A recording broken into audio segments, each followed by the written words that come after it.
mejor amiga es porteña, ¿Ah, sí? entonces ella vive en Buenos Aires, entonces yo fui en Buenos Aires a visitar a ella y hablo un poco con ella.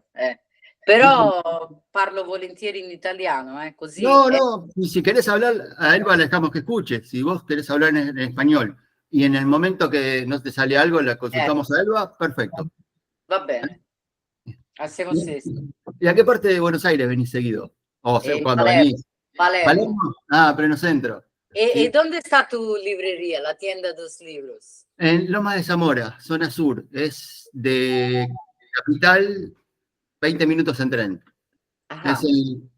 en el Gran Buenos Aires. Eh, ¿Cómo yo, se llama el lugar, el el- sitio? Se llama, yo el lugar donde vivo es Temperley, pero es el partido de Lomas de Zamora. Ajá, Es para el sur, la zona ajá. sur. Pero Está- en este momento está una feria del libro en Buenos Aires, ¿no? sí, terminó el lunes, que estaba Sí. ahí en Palermo, la Feria Internacional del Libro de Buenos Aires. Ajá, Hace muy poquito que terminó, una ajá. jornada agotadora. Usted No sé- fue. sí, sí, estuvimos, no en presencia con la librería, sino que para la ronda de negocios, generalmente es lo que más me atrae. Y acá en Buenos Aires, no sé si escuchaste nombrar quizás a Drogué, ¿te suena? Ujú. Ahí, estamos al lado de Adrogué. Quizás menciona Adrogué porque era el lugar donde se iba a vacaciones Borges y a veces en el mundo literario es más conocido. Ajá, bien.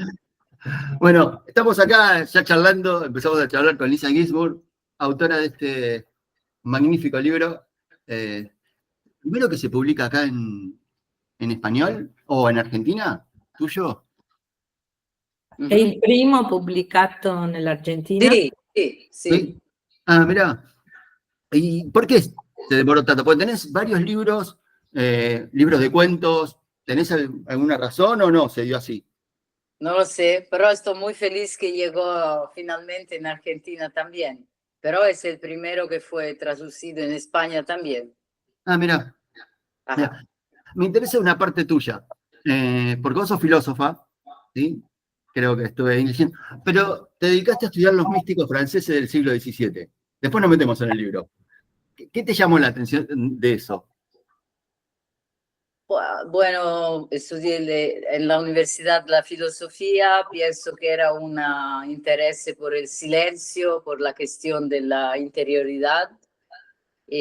Siempre mi pasión intelectual fue dirigida en dirección de este tipo de cosas. Y mujeres también, porque traducí un texto que era un comentario del Cántico de los Cánticos de la Biblia, hecho para una mujer que era muy inteligente, pero también muy silenciosa, que estaba interesada con el quietismo, que era una filosofía que ponía en el centro el silencio. Y como todas las cosas importantes de nuestra vida, ese interés se está voltando en el sentido que bien que trabajo con palabras, pero siempre el silencio me parece un dominio interesantísimo. Mm. Eh, es hermoso y a la vez es algo complicado. ¿Lo practicaste el silencio? Tento. En este momento me parece muy importante, en este momento tan público, social, en el cual todo el mundo está siempre dentro de los computadores, hablando, charlando el día entero.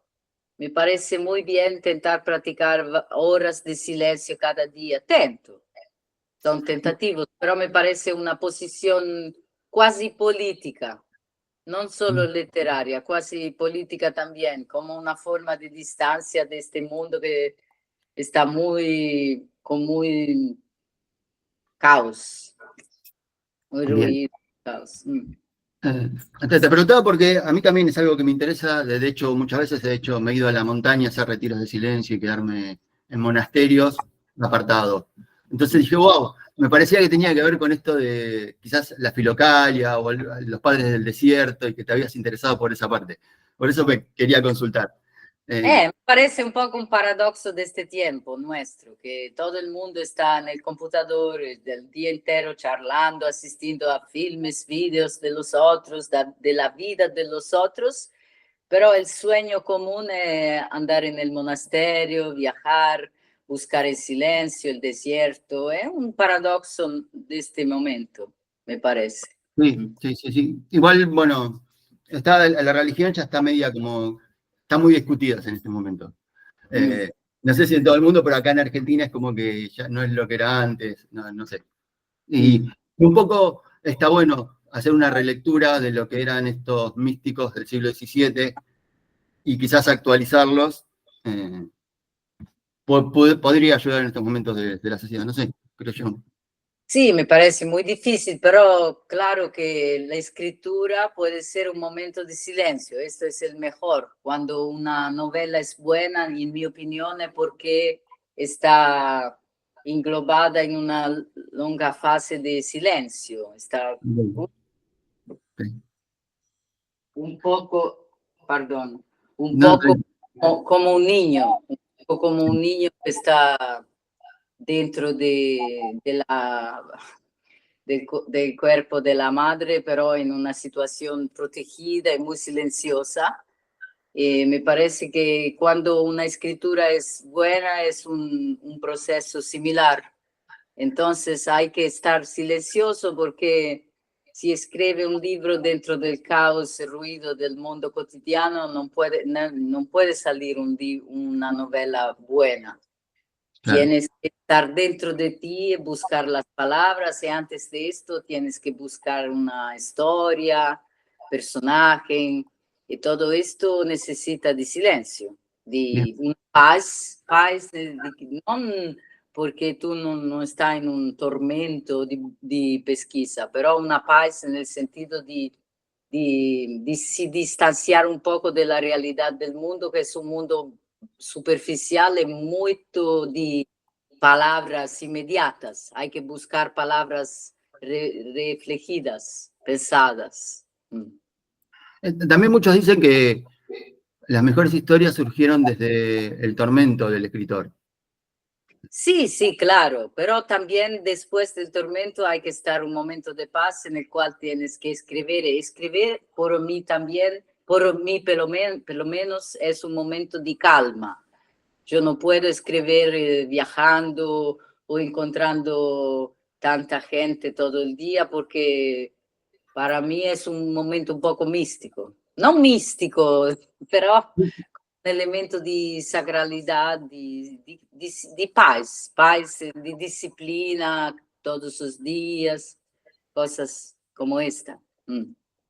Yo a todos los escritores suelo preguntarle cómo fue que se acercaron a la literatura. En tu caso es medio obvio. Toda tu familia es de la literatura. ¿Siguen teniendo ustedes relación con la editorial? ¿Con Eunadi? ¿En la familia sigue estando o no? ¿Con? La editorial. Ustedes, creo que tu abuelo fue fundador de la editorial Eunadi. Mi abuelo fue fundador de Inaudi, sí, sí. ¿Y sigue estando en la familia la editorial o la vendieron? No era propietario, él fue Ah, un consejero cultural muy importante, después él se murió muy joven, el editorial continuó, pero no era cuestión de propiedad de dinero, por nada, no, era una colaboración intelectual, sí. ok. En mi caso, bueno, un sueño era hacer montaje de cinema y después me decidí a hacer los estudios de filosofía, pero después de 6 años me di cuenta que era un tormento, que yo no deseaba estudiar filosofía, entonces decidí de escribir literatura, pero pienso que tienes que saber el montaje de cinema con la escritura de novela. Es una cosa un poco parecida porque tienes que pensar mucho en la secuencia de las cosas, de los hechos. Es lo mismo, lo que cambia es el lenguaje, quizás. La literatura son palabras y el cine es narrar con imágenes. En definitiva, uno está contando historias. Tienes mucho a ver. Pero fue un proceso bastante complicado porque, claro, la familia era muy importante y eso fue un privilegio, pero también fue un poco un obstáculo de comprender de verdad o que era que yo deseaba hacer, o que era tentar de publicar livros com esse nome e não inventar um outro com pseudônimo, pode ser que seria sido mais fácil, pero decidi esto e foi um pouco difícil, não lo escondo, pero agora como estou quase vieja, agora está bem.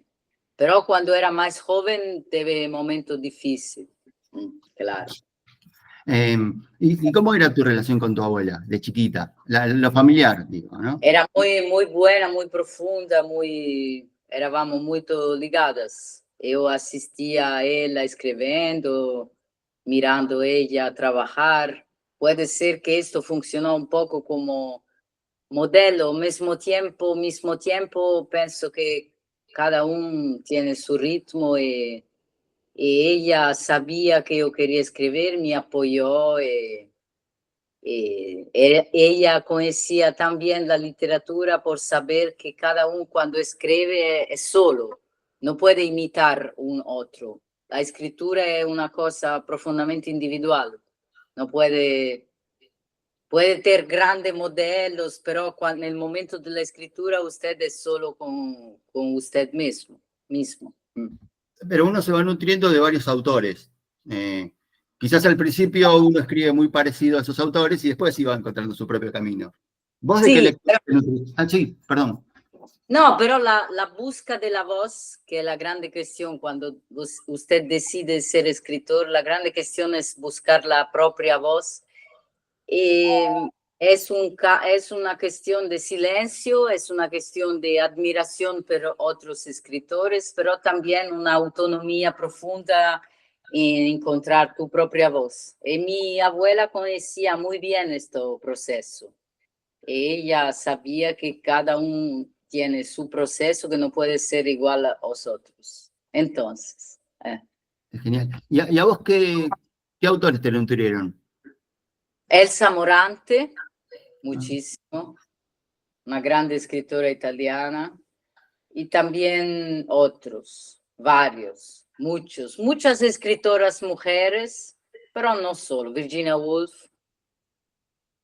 Flannery O'Connor, americana, sí, pero también grandes clásicos. Yo leí muchísimo cuando era muy joven, muchísimo. Stevenson, Conrad, también los libros del mar, Conrad, todos los rusos, la literatura rusa, muchísimo.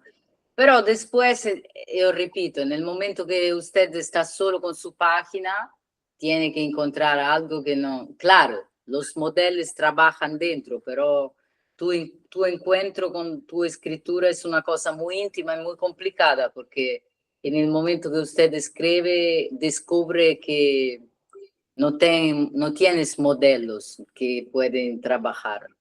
Solo. Es un momento de grande verdad.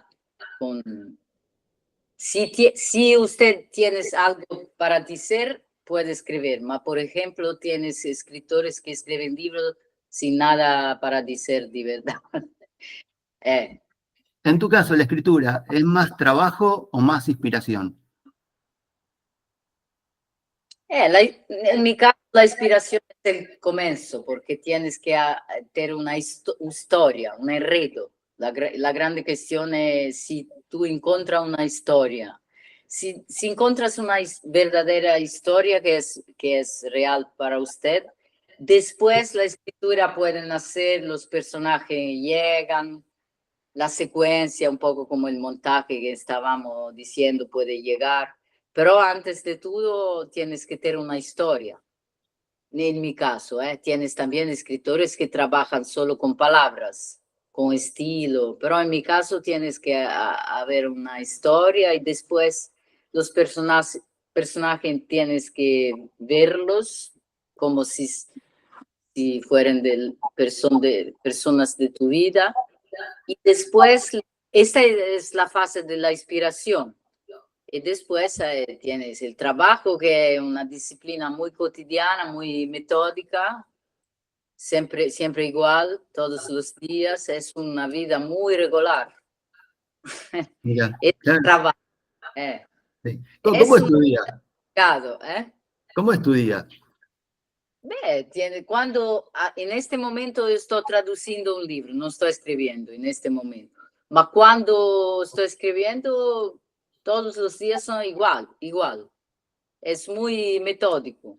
Este año, por ejemplo, viajé porque publiqué otra novela hace 8 meses. Y aquí en Italia, en Francia, viajé para presentar. Ahora los escritores viajamos muchísimo, pero antes, en los momentos que trabajo, no tengo que viajar mucho, son muy regular. Es una cuestión de grande disciplina, en mi caso, cada uno tiene su, pero disciplina, regularidad, una vida, sí, encontros, tiene la vida privada, tiene el sport, vida de actividad, vida de encontros, pero no mucho, tienes que ser bien, como en el monasterio donde usted viajó. A principios de años tuvimos la suerte de hablar con Dacha Maraini y ella nos contaba que ella se levantaba, lo primero que hacía era escribir, después leía el diario, comía y siempre tenía la rutina. Después de la cena, juntarse con los amigos y distenderse. Digo, tenía una vida muy, como era eso. Y está buenísimo también.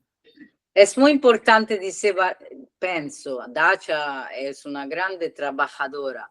Es muy importante de separar los momentos del día. En mi caso, un momento de la escritura y otros momentos son los encuentros y el restante. Pero este momento, las horas de la escritura tienes que ser una relación con tú y el libro, nada más. Tienes que apagar el teléfono. Tienes que distanciar de estos caos. Sí. Elba. Sí, en la conversación que tuvimos con Dacha, ella comentó también que los escritores están bastante aislados entre ellos, que no es como hace años que había un ambiente de intelectuales y se reunían todos en casa de unos. ¿Es verdad eso que se sienten más aislados, solos? Sí, pienso que por lo menos en Italia hay una sociedad literaria que mudó en relación al pasado, al tiempo de mi abuela también. Mudó en el sentido que ahora está el mercado, la cuestión de las ventas, cuánto cada escritor vende, cuánto cada escritor va en la televisión o no va. Tiene una relación con el suceso que mudó en negativo, en mi opinión. Entonces, lo que sería muy bien sería encontrar para discutir sobre literatura. Esta es la diferencia con el pasado, pienso. En el pasado se encontraban los escritores para comentar libros, cualidad literaria de los libros. Ahora está un poco reducido literariamente porque tienes la cuestión de cada uno o que él o ella ha hecho, donde apareció en la televisión. Es muy más pobre. Entonces, esta sensación de aislamiento, sí, existe, pero también existe la suerte, yo tengo la suerte también de tener amigos que no hacen la misma cosa, amigos que hacen otro trabajo. Eso es muy importante también. Claro, tienes que tener interlocutores en el dominio literario, pero yo pienso muy sano y positivo de encontrar personas que hacen otras cosas también, otras profesión. ¿Y qué nos puedes contar de Caparazón? Fue una viaje, fue un encuentro muy fuerte con estas dos hermanas. Sufrí mucho, pero en el mismo tiempo es un libro que tiene una El siguiente también, que este último también fue esto, un momento de grande plenitud para mí, porque viví con estos personajes, con estas dos hermanas, con Nina y Magdalena, y viví con ellas, estaba con ellas todos los días, con cada una, porque son muy diferentes una de la otra, pero fue importante también para mí como escritora, pero también como mujer de entrar dentro de estas dos psicologías femeninas tan diferentes. Fue una cosa que me dio mucha materia para, para evoluir, para crecer también como mujer, pienso. Okay. ¿Por qué te hizo crecer como mujer? Porque son dos lados de una parte de la mujer cuando es joven, adolescente o crianza, después adolescente, después una joven mujer. Un lado más calmo, un otro lado más impetuoso, un lado un poco destructor, un otro lado más criador, un lado fechado, cerrado, un lado abierto. Son dos lados de una feminidad. Entonces, de frecuentar, de ficar, de estar cerca de los dos, fue un nutrimento. No fue una novela que escribí con tormento, fue una novela que escribí con mucha malinconía, momentos, tristeza, pero otros momentos fue una cosa que me ha nutrito, sí, me ha dado tanto. ¿De dónde surgió la idea de esa novela? ¿Cómo? ¿Cómo surgió la idea de esa novela? Bueno, pensaba hace muchos años de escribir sobre hermanos. Tengo una hermana en la vida, pero no tienes nada a ver con esto. Pero claro, siempre estaba pensando sobre esta relación, que es una relación muy rica, pero también complicada, porque tienes esta confrontación entre dos lados de mujeres. Puede ser con hermanos también, pero no soy hombre, no lo sé.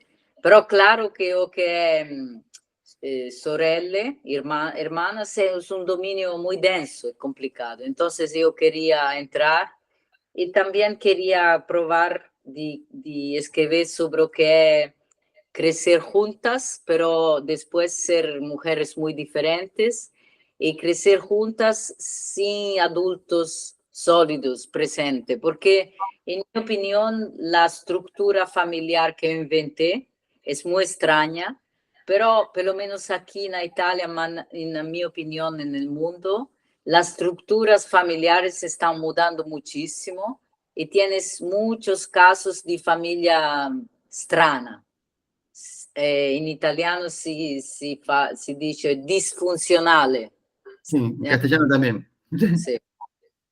Tienes muchísimas. Entonces, claro, inventé una familia metafóricamente muy extraña, pero la realidad de la experiencia me dice que tienes varias, que es una reacción psicológica, la reacción de Magdalena y Nina, de las dos hermanas que yo inventé, que es una reacción que tienes en el mundo, porque tú como individuo hay que construir tú mismo solo, en cualquier manera solo, perdoando o comprendiendo adultos que no fueran adultos, que no fueran padre, madre. Hay que englobar estructura quasi archetípica de función de padre, madre, pero con mucho vacío, con situaciones reales que son situaciones llenas de vacío, de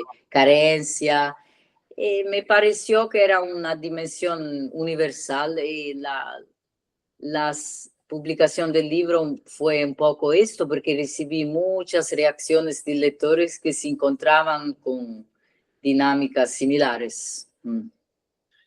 Viendo esto, ¿vos crees que la literatura tiene como función, creo que tiene que ver más que sí, reflejar lo que está pasando en la sociedad? ¿O también tiene un poco de crítica hacia eso? Sì, in mio caso non tenia un progetto consciente de denunciar esta cosa social. Eu queria pesquisar o que era la construcción de duas mujeres, cómo usted puede se construir como individuo en el momento en el cual una estructura de contenimiento de un contenedor como debería ser la familia es carente. ¿Cómo puede ser que usted puede construir esta individualidad? Pero involuntariamente, sin querer, claro que escribí una novela que es un poco una denuncia porque especialmente lectoras mujeres me pusieron muchas preguntas sobre la conducta, el comportamiento de Gloria, la madre, porque apareció extraño que una mujer puede salir de casa, dejar las hijas. Pero yo siempre respondí que esta mujer era una mujer llena de amor y que amaba muchísimo las hijas, solo que no podría estar en la estructura. Entonces, más que una denuncia, pienso que intenté de escribir una historia para contar como al final, o que cuenta muchísimo en las relaciones familiares, es el amor.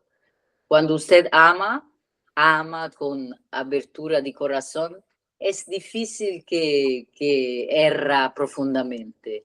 El grande error es una falta de amor, de abertura. Y vos, creo que los personajes son como hijos, en definitiva. Y uno de los hijos a veces quiere alguno más, alguno menos. ¿Vos a quién le tenés más amor, a Nina o a Maddie?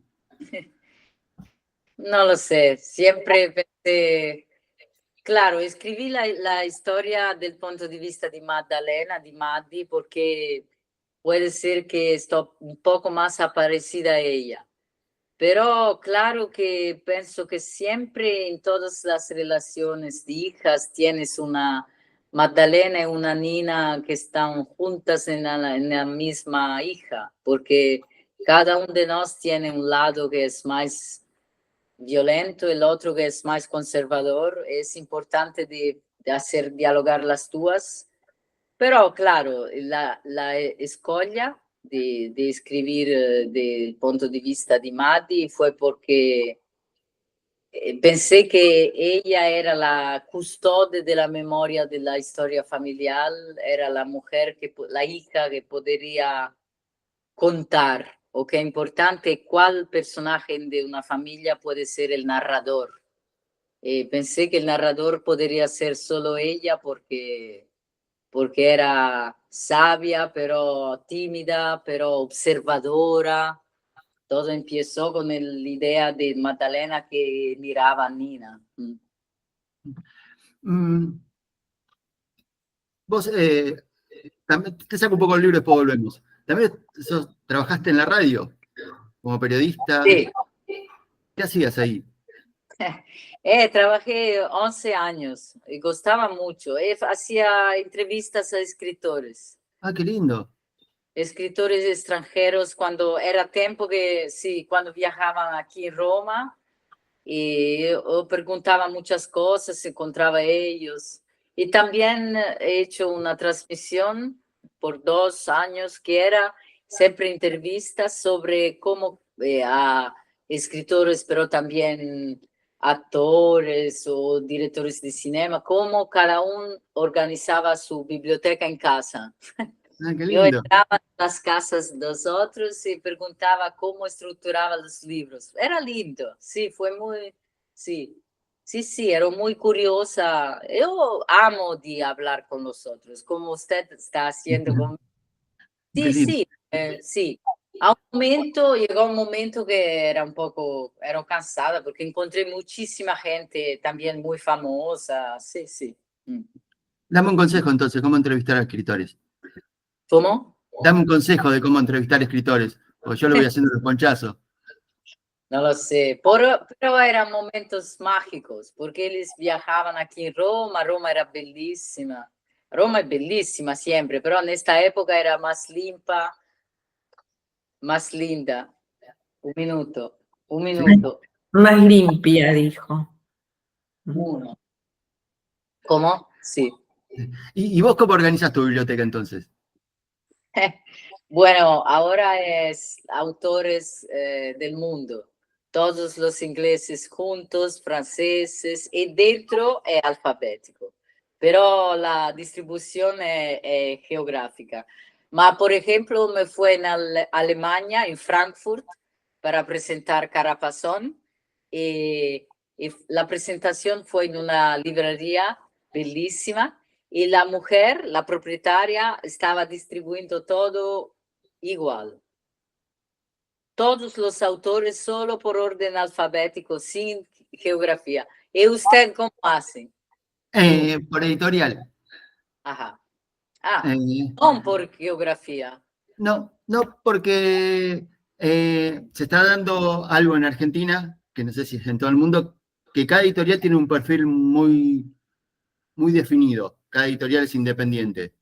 Entonces, por más que un mismo escritor tenga libros en distintas editoriales, generalmente son muy distintos y tienen que ver más con la editorial. Entonces, por editorial. Rarísimo, ¿no? Bello. Ajá. Y vos decías que habías leído muchos los clásicos en un momento, y no digo que no los leas ahora, pero que lees literatura contemporánea. ¿Cómo ves la literatura contemporánea? A los escritores más jóvenes. Creo que también estuviste alguna vez jurado de un concurso, ¿no? Sí, sí, también por los periódicos escribo sobre también, a veces sobre los libros de los otros. No lo sé, hace poco tiempo leí por la segunda vez el Murakami. ¿Qué Uno opinas del puro. Murakami? A mí me parece una porquería. Ah, Sí. ma aprecié mucho la materialidad de las descripciones. Para, Pero, pero digo, pero, sí, no digo pero una porquería, digo que está sobrevalorado, no es una porquería, pero que está puede, sobrevalorado. sí, puede ser. Pero lo que me impresiona es que en mi caso, por lo menos, es raro de encontrar un autor que pienso maravilloso, maravilloso. Pero acontece. Una grande escritora, no sé si fue ya traducida en Argentina, es una escritora francesa que se murió hace 20 años, Inés Cañati. Cañati, maravillosa. Me la Eso anoto. fue una lectura increíble. Inés Cañati, Cañati como caña, Cañati. E Perfecto. sí, fue maravilla. Sí, es una historia simple, ¿eh? De una chica con la madre en una en el campo, las vacas, los árboles, no hay mucha cosa. Que me gusta y también es una ambición como escritora es de reducir, de ser siempre más esencial, porque como lectora yo veo que los libros que me impresionan de verdad son libros donde tienes poca cosa. No hay muchísimo contenido de historia, de personajes, de lugares, de diálogos. Hay una línea muy simple, pero muy profunda. Y los libros que importan mucho me parecen estos. Y la literatura italiana, acá se tradujo el año pasado a Francesca Manfredi, eh, pero no llega mucho la literatura italiana en Argentina en general. Francesca. Manfredi, Ah, El Imperio del Polvo se llama en castellano. ajá, Eh, no lo conozco. ah, es un, es un libro de iniciación, digamos. Es la historia de una familia italiana donde se reúnen tres generaciones. La abuela, la mamá y la niña, que también representan las tres partes de Italia. La posguerra, la liberación de los 60 y la modernidad. Y todo pasa donde es muy protagonista una casa. Eh, Ajá, Me gustó el libro, me gustó mucho. Bueno, sí. También aquí, pero en el mundo entero, me parece, hay muchísima autobiografía en este momento. Un Yo poco de... critico mucho la literatura del yo actual. No la literatura del yo. La literatura del yo bien hecha es buena, pero la literatura del yo que está saliendo ahora son posteos de Instagram. Entonces, la critico Esatto, muchísimo. esatto. Yo creo mucho en el poder de la imaginación pura un poco. Tienes que, por esto también estaba diciendo que me gusta mucho de conocer personas que hacen otra cosa, de viajar, sin estar en el internet el tiempo todo, porque hecho importante de purificar la fantasía. Hay que trabajar con fantasía y por imaginar tienes que estar un poco limpio, silencioso o con cerca de otra cosa que no sea la autorrepresentación de todo el mundo, está el día entero se autopresentando. El narcisismo no es bueno por la imaginación. Claro, claramente, es buenísima esa frase, ya la recorto. Contanos un poco de tus otros libros. ¿Puede ser que tengas un libro de diálogos con tu abuela? ¿O leí mal? Hace muchos años yo he hecho una transcripción de una entrevista que mi abuela había dado a la Radio 3, y transcribí y hacemos un trabajo de editing. Ella contaba de su vida, pero no hacemos un libro juntos. Yo he hecho este Pensé que libro, era un diálogo no, entre nieto y abuela. después su muerte, estaba fallecida después ya 8 años cuando yo he hecho este libro. Sí, pero fue muy bien, sí. Fue muy bien de escuchar su voz, transcribir, retrabajar, claro. Pero la novela que escribí después de Carapazón es una novela que de nuevo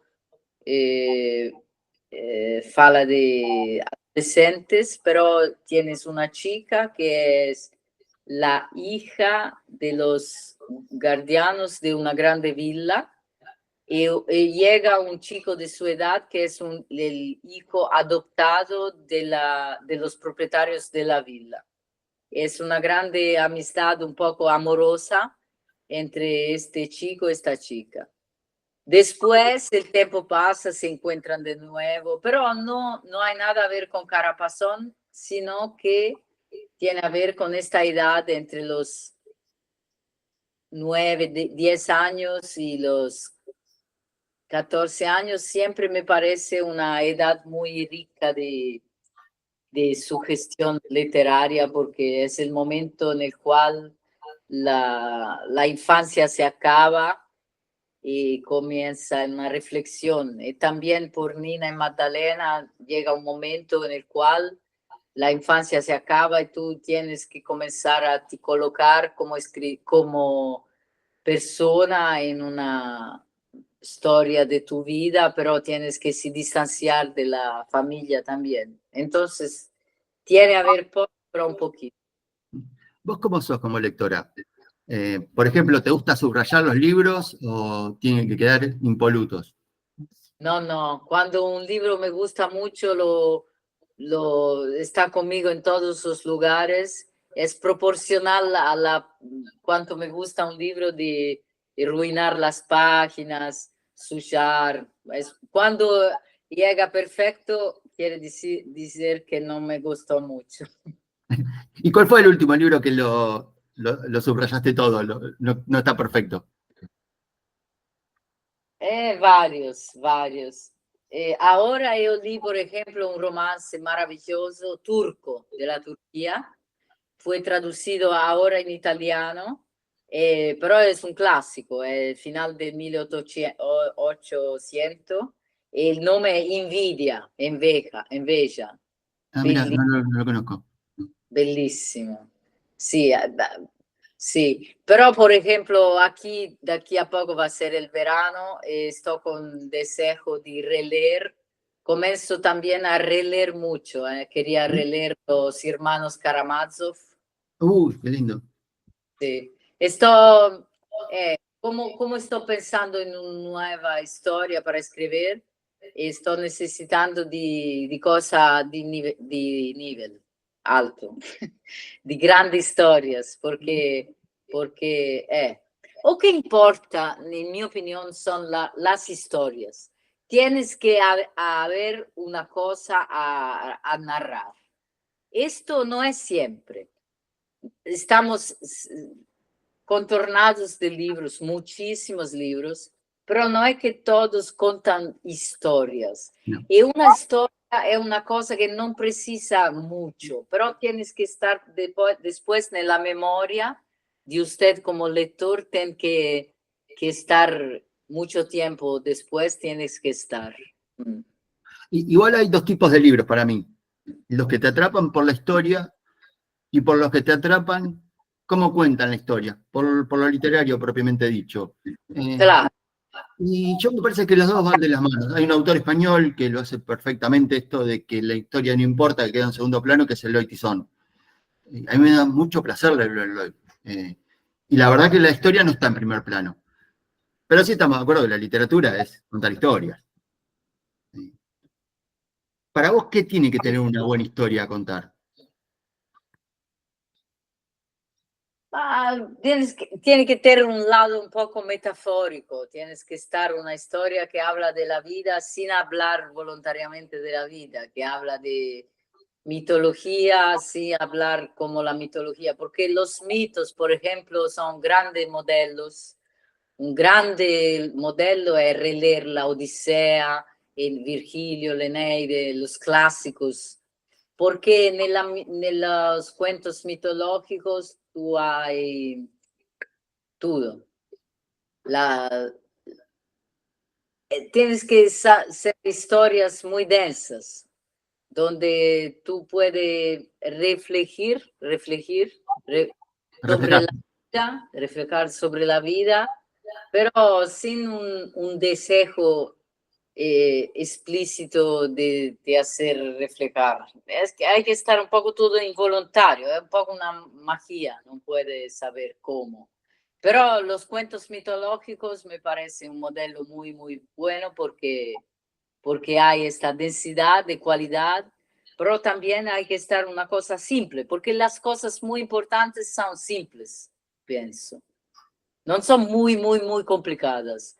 También un escritor que adoro, Cortázar, los cuentos de Cortázar, claro, son complicados. Al mismo tiempo, cuando tú acabas un cuento de Cortázar, tienes una sensación de cualidad altísima, mas sin una búsqueda muy, muy, muy complicada. No sé, tienes que estar una cosa también inmediata. ¿Y qué otros autores argentinos conoces o has leído? L'invenzione di Bioy Casares. Bioy Casares, sí, sí. Este fue una lectura de mi vida. Sí. Borges, claro. Borges, cuando era muy joven, pasé meses leyendo Borges, pero hay muchos años que no estoy leyendo. Y después he leído Le Cugine, Venturini. Aurora Venturini, sí. Sí, sí, bello. Genial, genial, sí. Sí. Qué lindo. Conoces bastante la literatura argentina. Vos cuando viajás, por lo que estás contando, sos de viajar mucho, creo, ¿no? ¿Vos vas buscando literatura de esos lugares o vas por los paisajes? Sí, no cuanto quería, porque cuando viajo por el trabajo no hay mucho tiempo para andar buscando, pero sí, más paisaje, ¿eh? Estoy sincera. Los paisajes me dan muchísimo, pero ahora mi proyecto es de leer mucho. Este año conseguí leer mucho, estoy bien, hace muy bien de leer. Tienes que leer mucho, como cuando eras más joven y cuando no tenía internet, porque internet roba muchísimo tiempo a la lectura. Tienes que disminuir el internet.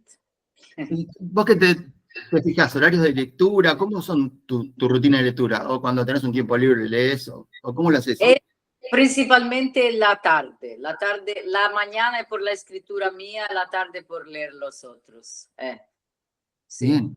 ¿Y cómo es tu momento de lectura? ¿Te ¿Cómo pones es? música? ¿Te preparás alguna infusión? ¿Cómo ambientás? Bueno, no, infusión no, no, no. Pero en el sofá, no a la mesa. Ok. Sí, no leo sentada. Escribo sentada, pero cuando es el momento de leer estoy en el sofá. ¿Qué No te estoy. gustaría, perdón, ¿qué te gustaría que sucediera con tu carrera de acá en adelante? Me gustaría ser siempre más simples. La simplicidad es mi ambición. Simplicidad en el sentido que estaba diciendo, es una simplicidad densa. Pero pienso que es una suerte de encontrar historias que tienes un lado denso, más simples también. No como escritura, mas como conteúdo. Tienes que saber encontrar cosas densas, densidad. Porque si no, la realidad en este momento no hay mucha densidad. Es muy superficial y pasajero. La ambición sería escribir cosas que pican. Eh. ¿Y tenés algún modelo de escritor que haga eso?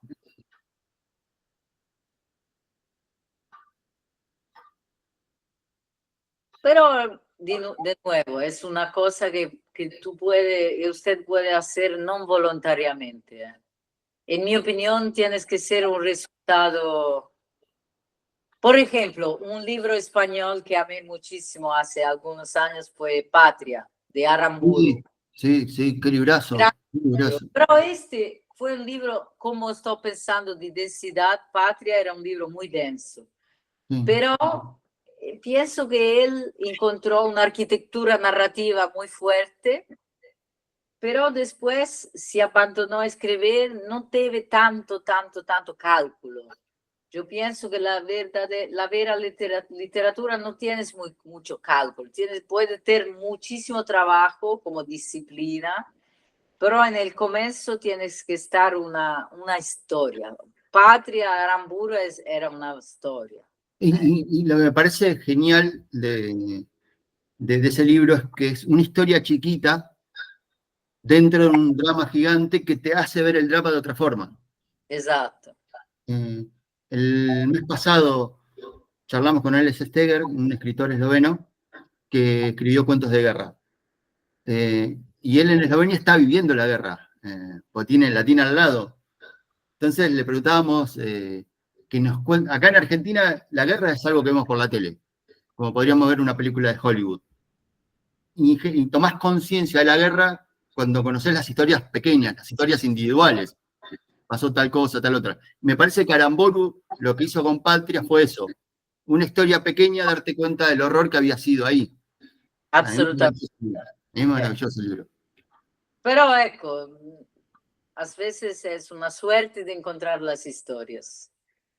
Sí. Cuando encuentra una historia como el amor, como cuando encuentra a la persona amada, porque la puede dar todo de usted mismo también, puede dar la historia te da muchísimo, pero es una suerte y también no hay cálculo.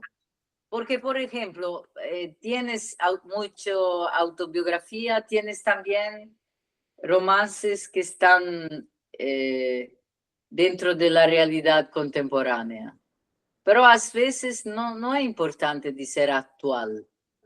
No es importante. Por ejemplo, esta Cagnati, esta francesa, escribía una novela que habla de un mundo pasado. No tienes nada a ver con el presente. Y también de tener el coraje de ser inactual. Esto me parece importante. No tenemos que estar siempre en la actualidad.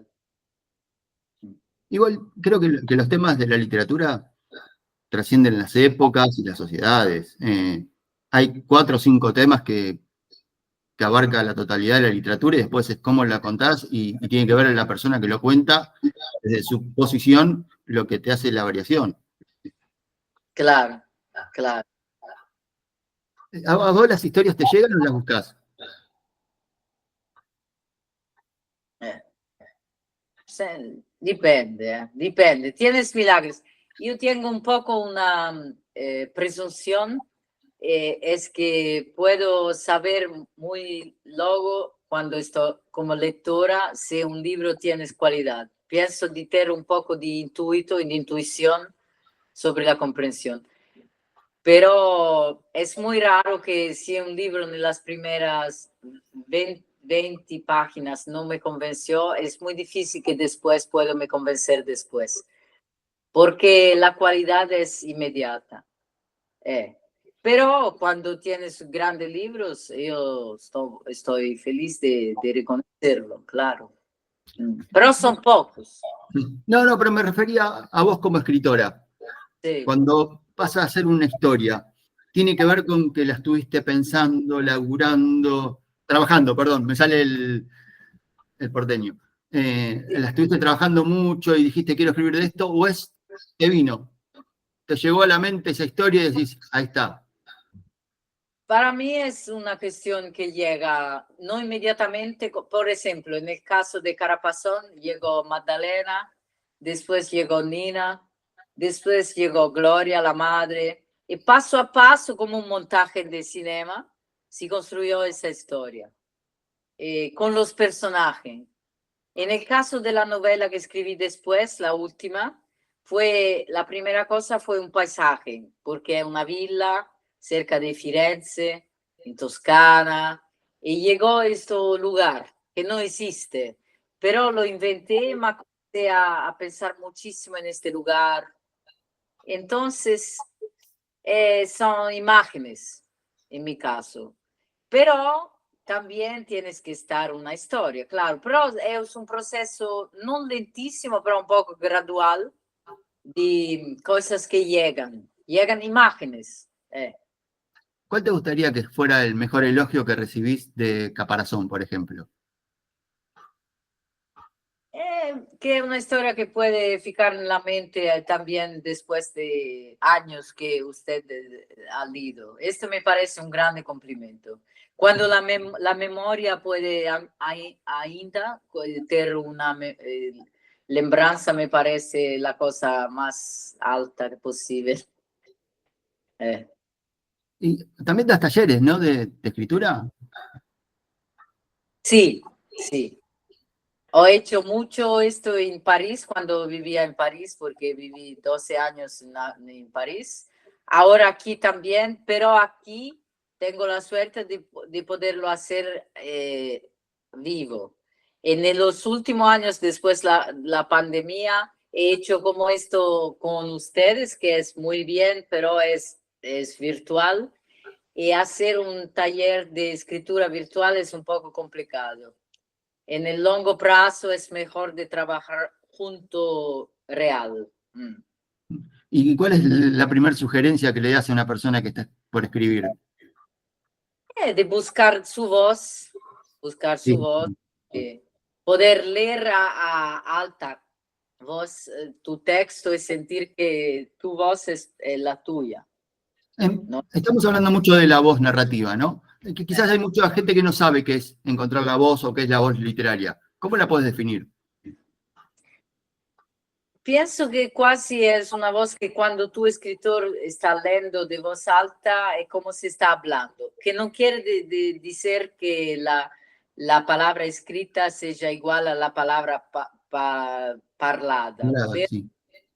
pero hay que tener una naturalidad, una fluididad, cosas que va como un río, hay que tener una cosa espontánea. Puede ser una espontaneidad construida o una espontaneidad espontánea, pero el resultado, en mi opinión, tiene que ser una voz espontánea. Totalmente. Lisa, ya para ir terminando, así te dejamos libre a horario. Gracias. ¿Qué le dirías a alguien que todavía no leyó tu novela para que la lea? ¿Cómo? Para animarlo a leer, aquel que todavía no leyó tu novela, para animarlo a leerla, ¿qué le dirías? Diría que es una historia de amor dentro de un esquema familiar que no es clásico, tradicional, y que por esto es también una historia de amor, con la complejidad, pero también todo el nutrimento que está en el amor, en el legame, en las relaciones de amor. Genial. Lisa, un placer escucharte, un placer hablar con vos. Por Gracias por mí, este ratito. gracias. Ojalá nos volvamos a encontrar. Muchísimas gracias. Gracias. Nos vemos. Chao. Gracias.